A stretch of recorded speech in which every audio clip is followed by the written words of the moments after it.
வணக்கம் நண்பர்களே. இன்றைக்கி காலை உணவு பார்த்தீங்கன்னா இன்றைக்கி சப்போட்டா பழம் வச்சுருக்கோம். சப்போட்டா பழம் வச்சு ரொம்ப நாள் ஆச்சு. சப்போட்டா பழம் நம்ம நண்பர் சிவகுமார் வீட்டிலேருந்து தான் வந்தது. ஸோ அதை வச்சுருக்கோம். அடுத்து வந்து ஸ்டார் ஃப்ரூட் வச்சுருக்கோம்.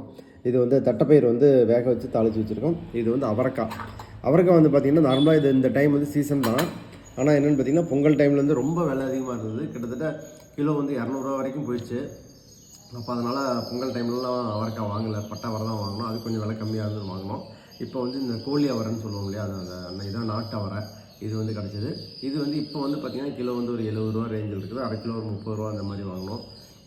இது 2 பேர்த்துக்கு அரை கிலோ காய் தான் சாப்பிட போகிறோம். இதெல்லாம் பார்த்திங்கன்னா கிட்டத்தட்ட நாங்கள் 2 பேர் வந்து ஒரு நாளைக்கு ஒரு 3/4 கிலோ காய் மாதிரி சாப்பிட்ருவோம், 3 வேளையும் கணக்கு பண்ணோம்னா.